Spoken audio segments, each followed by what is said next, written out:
के लिए कोई भी सांसद विधायक आपके बीच में आने वाला नहीं है। क्योंकि वोट के लिए आपके बीच आएगा, आपकी समस्याओं का निराकरण नहीं होगा।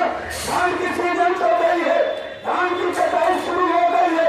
जो किसान परेशान है, जिसको धान बेचना है, उसका धान आने पहले दाम पर 1500-1600 रुपए लेके कहा है, जबकि सरकारी ने 2500 रुपए के आसपास है। मैं आपसे कहना चाहता हूँ 1000 रुपए बिचौलिया किसान का खा रहा है। इसी बात को लेकर के 13 महीने का आंदोलन दिल्ली में था किसानों का, जिसमें समझौता किया था माननीय प्रधानमंत्री जी ने कि हम किसानों को उनकी उपज का जानकारी बोर्ड दिलाएंगे। लेकिन जिनके साथ कहना पड़ता है, आंदोलन शुरू हुए 4 साल से ज्यादा हो गया। अब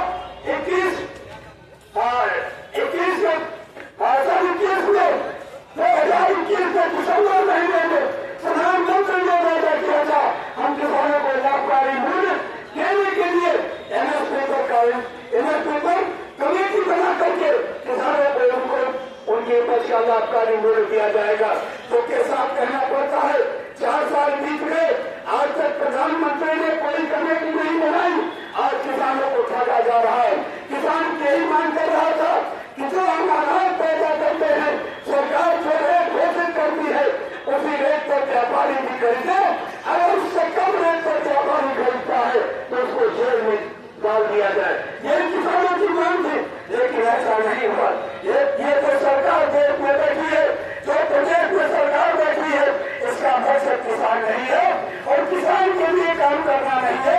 सिर्फ पूंजीपतियों के लिए काम करते हैं और किसान खेती घाटे की करके और जितनी भी फैक्ट्रियां हैं प्राइवेट को दे करके इनकी मकसद है कि खेती घाटे की करके शिक्षा महंगी करके कोई किसान कमाना पाए, ताकि फैक्ट्रियों के लिए सस्ते मजदूर तैयार हो।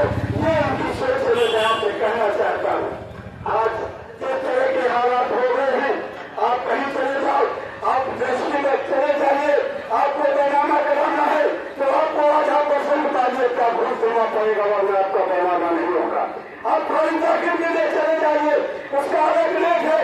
अगर पुलिस से पैर कटाना है तो 2000 पुलिस को, 2000 पंचायत को 4000 उसको देना पड़ रहा है। जबकि है पैर उनके बाप का है, किसान का नहीं है। तो मैं आपसे कहना चाहता हूँ, आज जो स्थिति पैदा हुई है इसके जिम्मेदार कोई और नहीं है, इसके जिम्मेदार आप लोग हैं, हम लोग हैं। इसलिए कि कभी हम भ्रष्टाचार के खिलाफ मुंह नहीं खोलते, कभी हम भ्रष्टाचार के खिलाफ नहीं बोलते, इसलिए ये सब हो रहा है। और अगर आप ये सोचते होंगे ये राजनीतिक दल के लोग, ये सांसद, ये विधायक आपके लिए लड़ाई लड़ेंगे, ये आप साथ खड़े होंगे भ्रष्टाचार में, ये कभी आपकी लड़ाई नहीं लड़ेंगे। आज जो कार्यकर्ता से नेता बनता था वो जानता था कि किसानों की समस्या क्या है, कार्यकर्ताओं की परेशानी क्या है। आज रेडीमेड नेता पैदा हो रहे हैं, पैसे की बदौलत जो राजनीति में आए हैं उनके कारण पूरे देश में भ्रष्टाचार बनता है। भ्रष्टाचार का कारण है ये जो बड़े बड़े कुर्सियों पर बैठे नेता ही है, ये जवाब हैं जो हमारा वोट लेकर के जाते हैं, आपका वोट लेकर के जाते हैं। कभी आपके हजार अधिकार की बात नहीं करते, कभी भ्रष्टाचार के लिए किसी अधिकारी को दंडित करने की बात नहीं करते। एक छोटी सी बात मैं कहना चाहता हूँ, हमारे देश में ही बढ़िया भारी है, जहाँ आपका रोडवेज का साथ है, वहाँ पर विस्फोट हुआ, पटाखे का विस्फोट हुआ। हम लोग जब देखने जा रहे थे सुबह सुबह, वहाँ हम लोगों को जाने नहीं दिया गया, बहुत लगी थी और पुलिस वालों ने कहा कि ऐसा आप लोग नहीं जा सकते हैं। हमने कहा क्यों नहीं जा सकते, कहा वहाँ विस्फोट हुआ है, आप नहीं जाओगे। तो हमने कहा कैसा विस्फोट है, तो कहा ऐसा सिलेंडर और कुकर फट गया, सिलेंडर और कुकर फट गया है। तो सिलेंडर कुकर फटने की बात कही गई, बारूद से विस्फोट हुआ, उसको छुपाया जा रहा था।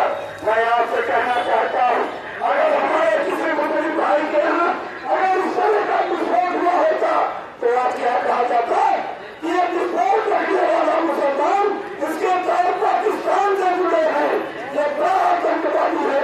इसलिए मैं आपसे कहना चाहता हूँ